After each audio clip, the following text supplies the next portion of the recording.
The making of regional cultures. India's diverse regional languages and various festivals, different dance forms and music, dresses and food items evolved during the medieval age. In this lesson, we will study some of the historical processes which shaped the regional cultures of India. What we understand as regional cultures today are often the product of complex processes of intermixing of the local traditions with ideas from other parts of the subcontinent. The Cheras and the development of Malayalam. The Cheras and the development of Malayalam shows the connection between language and region. The Chera dynasty of Kerala had links with the Pandyas and the Chola dynasty of Tamil Nadu. Till 8th century, Malayalam, the local language of Kerala, was influenced by Tamil. After this, Brahmins migrated to Kerala and built temples there which became centers of Sanskrit learning.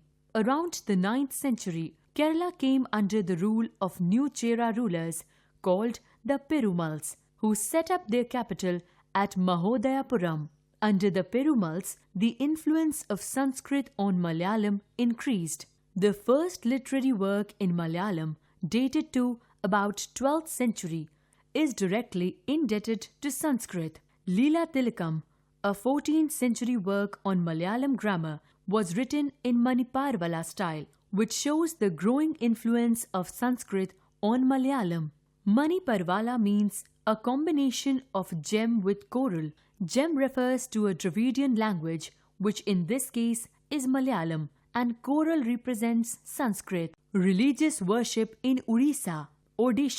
Regional cultures grew around regional traditions. The best example of this process is the cult of Jagannath at Puri, Odisha. Lord Shiva was widely worshipped in Odisha till the rise of Ganga dynasty. In the 12th century, Anantavarman began building the famous Jagannath temple at Puri. The temple was probably completed by his son. The Jagannath temple was highly respected by the people of Odisha. So, all the conquerors of Odisha protected its interest. Jagannath is believed to be a tribal deity who came to be identified with Lord Krishna. Along with Jagannath, his brother Balbhadra and sister Subhadra are also worshipped. The idols are carved logs of wood on which large eyes were painted. The famous Rath Yatra festival is celebrated annually in June or July, when 3 wooden rathas bearing the idols are drawn in a procession through the streets of Puri. The Kathak dance form of North India. The term Kathak is derived from Katha, a word used in Sanskrit and other languages for story. The Kathakas were a caste of storytellers in temples of North India who performed with gestures and songs. During the Bhakti movement, Kathak became increasingly based on stories from the life of Lord Krishna. The legends of Radha Krishna were enacted in folk plays called the Ras Leela. Under the Mughal emperor and nobles, Kathak was performed in courts where it acquired its present features and developed a distinctive style of dance form. Under the patronage of rulers like Nawab Wajid Ali Shah of Awadh in Uttar Pradesh, several regional gharanas or schools of Kathak developed. Among these were the Jaipur Gharana of Rajasthan and the Banaras and Lucknow Gharanas of Uttar Pradesh. Kathak was viewed with disfavor by most of the British administrators. However, it survived and continued to be performed by courtesans and was recognized as one of 6 classical forms of dance after independence.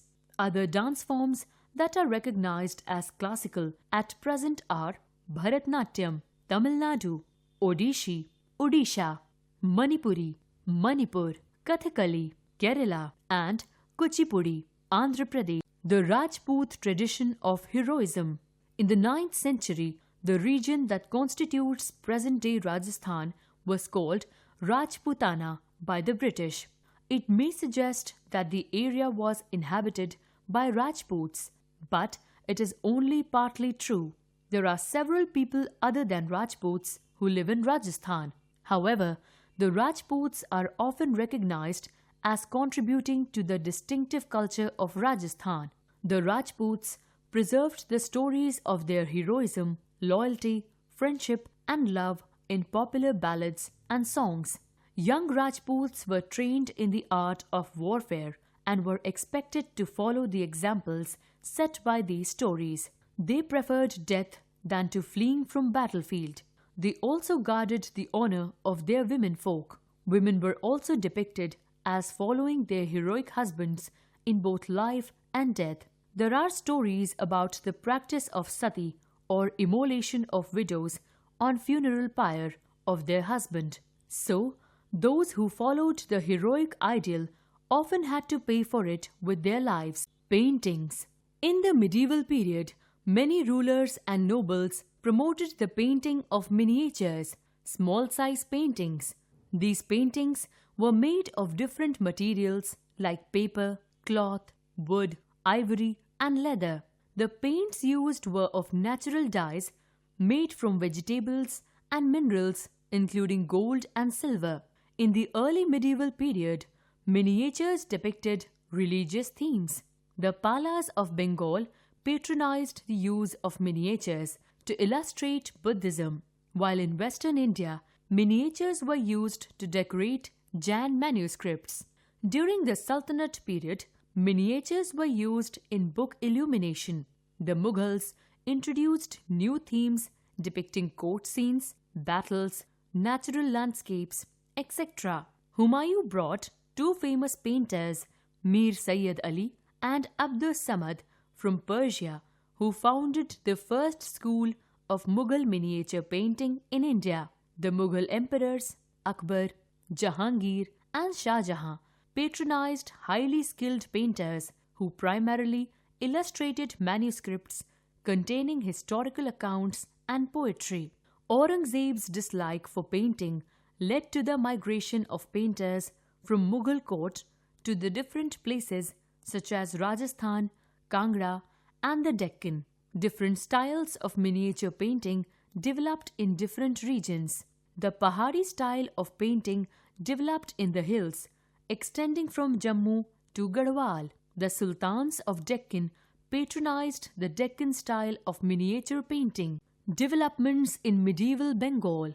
We often tend to identify regions in terms of the languages spoken by the people. So, we assume that people in Bengal always spoke Bengali. However, it is interesting to note that while Bengali is now recognized as a language derived from Sanskrit, early Sanskrit texts suggest that the people of Bengal did not speak Sanskrit language. Under the patronage of the Muslim rulers of Bengal, several authors translated the Ramayana and Mahabharata into Bengali from Sanskrit. Kritivas Ojha translated the Ramayana and Srikara Nandi translated parts of Mahabharata into Bengali.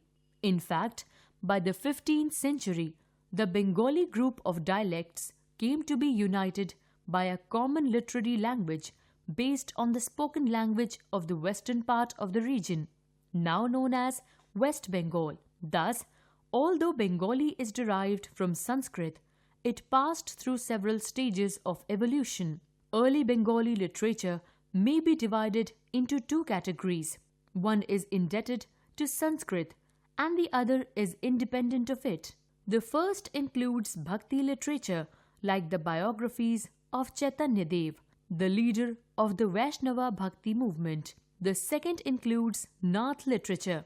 The Nath Panthis composed two types of literature which were passed on orally. One was in the form of instructive verses, partly in code language, meant for cult members. The other was in the form of stories. They include epic poems called Mangal Kavyas, so called because even listening to these stories is believed to bring overall well-being. They include stories of heroism of low-caste men and women. Bengali architecture. There were migration of people from the less fertile West Bengal to the forested areas of southeastern Bengal during the 16th century. As people moved eastwards, They brought the land under rice cultivation by clearing the forests. This coincided with the establishment of Mughal control over Bengal with their capital at Dhaka. As officials and functionaries received land grants, they often set up mosques that served as centers for religious transformation in these areas. Tribal traditions influenced the architectural style of temple building in Bengal during the medieval period. Tribal deities were often worshipped in the chala, thatched shrines. When Hindus worshipped these deities, they placed the images in temples resembling the chala shrine. Such a temple had a sloping roof which looked like either a dochla with a roof made of 4 pieces of thatch. Some of the best examples of Bangla-style temples are found in Vishnupur in the Bankura district of West Bengal. Among these are Radha Binod and Kishta Raya temples. The red soil of Vishnupur is excellent for making terracotta bricks and sculptures.